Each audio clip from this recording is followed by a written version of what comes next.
Welcome to the Miami Heat Zone podcast. I'm your host, Martel Llewellyn. Guys, we're pushing to 4,000 subscribers. If you have not yet subscribed to the channel, hit that subscribe button, and thank you for all the support. So today we have another Miami Heat episode, Heat Chronicles, with Amir from Team to Beat Miami Heat. So Amir, how are you doing today? Doing well, Martel. Thanks for having me on. Make sure you guys go to Amir's channel and hit that subscribe button, hit that like button, share his videos, and we thank you guys for all the support. So last night, the Miami Heat, we drafted KEL'EL WARE with the 15th overall pick in the NBA draft. So real quick, Amir, just give me some highlights. What do you think about him? What do you don't like about him? How can he really fit this Miami Heat roster? You know, we've lacked size, athleticism, rebounding for a while. So what do you think about KEL'EL WARE at the 15th pick? I think it was a great pick, honestly. I wasn't expecting Dalton Connect to fall, and he was projected to be top 8, possibly like around that 7 to 10 range. So when I first saw him falling, I honestly wanted to pick him first, and I wasn't really thinking about it. I was just thinking about, because I don't really watch college or know much about these college prospects, but I knew a month ago people were saying he would be a really good fit. He'd be a better, taller, athletic, better defender, like Tyler Herro kind of comp, or like a Max Strus kind of comp. So initially, when I saw him available, I was thinking take him because of the points, 23 points per game in college. Miami Heat, what are they? One of the worst offensive teams in the NBA the last 3 years, right? 27th in scoring, 21st or 23rd in offensive rating. So at first I wanted that, but then realized it's based on fit right now. And currently we have Tyler. Currently we have Duncan Robinson. We currently have that kind of player on the roster already. And so he's not going to be better than Tyler Herro. I'm sorry. Even coming in as a rookie, he's not going to replace Tyler or be better than Tyler on this roster. So KEL'EL, we've talked about this. Ernest mentioned it a lot. I mentioned it. You mentioned it, that like this guy could fall to 15. And I'm happy he was available because we do need size. We've had no good backup centers because right now he's going to be a backup. Potentially, there's talk about him playing next to Bam as the starting 5, and then Bam moves over to his original position. That's not going to happen for years, right? Which is fine. I mean, Bam's 26. Like, he needs a couple seasons under his belt, NBA experience, before we can even question whether he's capable of being a starter. So, as a backup big on this team, playing behind him versus an Orlando Robinson and Thomas Bryant, no offense, he has much more upside than them. And I think after playing maybe half of the season in the G League or D League or whatever the hell it's called, he might be able to surpass those guys in the rotation.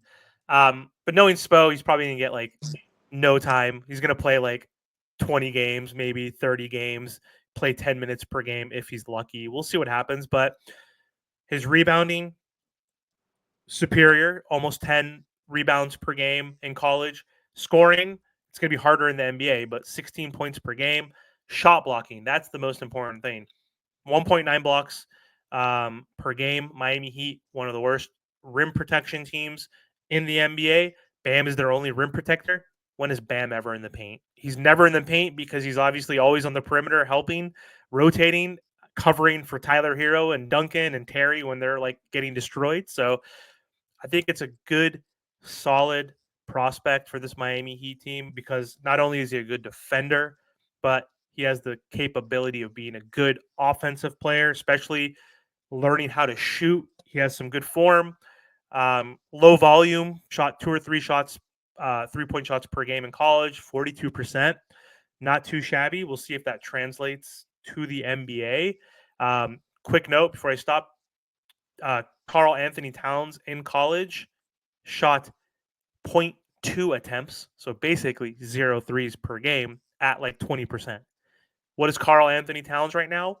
Arguably, in his own mind, the best big man shooter of all time. I think Dirk would beg to differ on that, but I think it's good, man. I mean, what do you think, honestly? Like, do you think he'll crack the rotation, or do you think he's going to probably play in the G League for most of the year?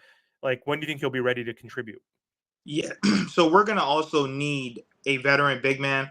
I don't think that KEL'EL Ware will be ready right out the gate. I know he says he does want to play next to Bam at a bio, and I honestly think that the front office has realized and they're willing to at least see Bam at the 4 because we've heard Bam mention it that he wants to go to the 4. We've heard Udonis mention it that he needs to be playing the four and that the Miami Heat need a center. So I really do think they're going to try their best to put KEL'EL Ware and Bam Adebayo next to each other as soon as possible, because when you have a roaming Bam Adebayo, you've just unlocked him. Now he doesn't necessarily have to worry about all those other things, rebounding, shot blocking. When you have KEL'EL Ware behind you, a 7-footer who could block shots at 19 years old, and he can also hit the three, that's exactly what this Miami Heat team needs. I still think he's going to have to get in the weight room. He has some lower body strength concerns, and he's going to have to put on a little bit more muscle mass to really contend with the other bigs across the NBA. But I really do like the upside. I know a lot of people were saying, oh, he's another Precious. I don't think so. I think he has a better skill set than Precious. And like I said, I think this Miami Heat team, they really want to move Bam away from the 5 so that they can really unlock him at that 4 so he can shoot threes and also roam on the defensive end. So I think it's a solid pick.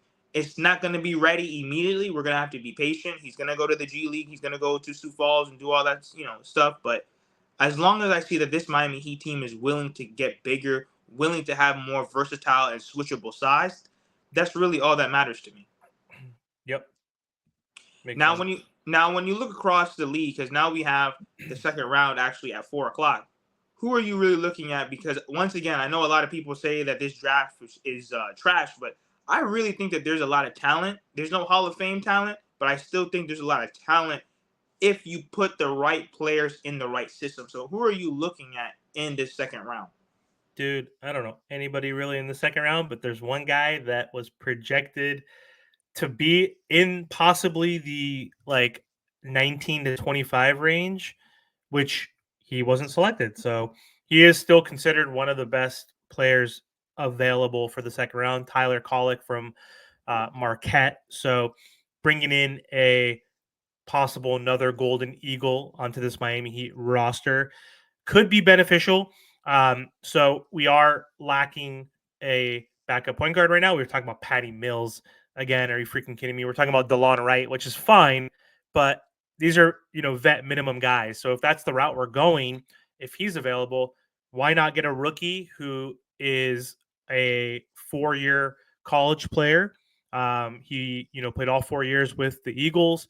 He improved, except for his second year, his scoring basically every single year. He finished with 15 points per game, 5 rebounds for a 6'1" guard. That's pretty good. 7.7 assists is what stands out. Like his last 2 seasons, 7.5 assists, 7.7 assists. So you could see not only was he improving as a scorer, but also as a playmaker. He averaged almost 39% from 3 and 40% his junior year. So again, he is more of a traditional distribution type of point guard that can score. So I would like Tyler running the second unit. I think would be really good. So someone who is also defensive minded. I guess his comp is the TJ McConnell type who always busts the Miami Heat's ass. So if we can get an annoying Miami Heat scrub killer on our bench to play with Jaime, to play with Duncan, to play with KEL'EL, like that could be a fun, second little unit there. And maybe Haywood Highsmith if he does resign. But he's the only guy I know. Honestly, there's a few other names, but in terms of need, we got our big. Now it's either a wing player, right? Someone that's maybe like a small forward, power forward now, or that backup point guard. So I'm going to go with him since I don't know anybody else. Yeah, man, Tyler, I think that he's a dog. I think that, he's an established point guard in terms of he can come right in and play off the bench. I don't see why not. And he can also be our point guard for the future. And this is why it's so important to have these picks and to pick the right players, because we have a great young core going forward with Tyler, Jaime, Jovic, KEL'EL Ware, and possibly Tyler Kolek. Now, I think that Tyler Kolek with his scoring, and he's a traditional point guard. Traditional point guard. He's a very pass first point guard, which this Miami Heat team needs that. We need a guy to come in and generate offense, generate good looks. If a point guard is feeding everybody and making sure that everyone's in their spots, you will have one of the best offenses. I don't care. You're going to play defense because your point guard is going to take care of you on the other end. My pick per se would be Tyler Smith, a 6'11" forward. He kind of reminds me of a bigger OG Anunoby or kind of like a Scotty Barnes type. He's a 6'11" with a guy that has a handle. He's a lefty shooter. He brings rebounding, defense. I know that his defense isn't the best, but once again, if you're 6'11" with that base of a talent, I'm not worried about the defensive end. I think that Eric Spoelstra and the Miami Heat will figure that out. But if I can really pick anyone out of this draft, it's definitely Tyler Smith. I'm surprised he kind of didn't go a little bit earlier. Like I said, 6'11" phenom, but that would definitely be my choice. What do you think about Tyler Smith? Yeah, that's another one that I've heard, like Brady Hawk and a few others, and I've heard you mention this before. G League Ignite, right? Like Ignite Yeah. guys, so he's kind of like a pro. I just like the idea of length. Someone who's 6'11". Is he young still? How old is he? 20? 21? Yeah, like I think he's like 20, 21 years old. Like I said, I think he would be a very good switchable guy next to Bam Adebayo. When Bam sometimes has to play the 5, you can put him at the 4 or vice versa. You know what I mean? But I think that switchable size, that versatility, that length is definitely needed in this day's NBA because as you can see, teams are getting bigger, stronger, faster. And sometimes you just need a guy who can do a little bit of everything compared to being on the smaller side and all you could do is shoot or defend. This Miami Heat team needs athleticism, and that's exactly what he brings. That's But exactly what we don't have, except for Bam now because Caleb's leaving, right? So who else is athletic on this team? I mean, KEL'EL Ware, he's not going to play, right? So that's a good point too. We need athleticism. We need length. So yeah, are they both going to be available? That's the question. I don't think Colic is. What's his projection? Do you know what number he's supposed to go at? I think Kolek might go. I don't think we'll be able to get him. And same thing with Tyler Smith. They would really have to fall down the board. But like I said, guys like Isaiah Collier, he fell last night too. That's Kyle Dalton Connect. Filipowski, he Yeah, fell as well. So who knows? Those guys are definitely going to go before the two guys that we mentioned. So you never know who might fall into Miami Heat's lap. KEL'EL Ware was supposed to go before 15. So we'll see how this draft works out like in a few hours. Devin Carter, dude. Devin Carter. He was projected 8-9 possibly after all his good workouts. I mean, he kind of fell to 13. He was almost out of the lottery technically. So yeah, and Dalton Connect out of the lottery. He was projected higher than Carter. So to your point, weird things can happen. So people take calculated risks. Maybe they take risks on other players outside of these guys. I wish we had 4 or 5 guys that we really wanted versus these two, because then maybe one of those 4 or 5 would still be there. What is it, 43rd, 42nd, 43rd, whatever it is? Like, I mean, we still have to get lucky and hope that one of these guys falls to us, but we'll see. Maybe one will. I'll take either at this point. Guys, thank you so much for watching. Again, make sure you guys go to Amir's channel, Team to Beat Miami Heat. Get him to 2,000 subscribers. Make sure you guys hit that subscribe button, and thank you for all the support.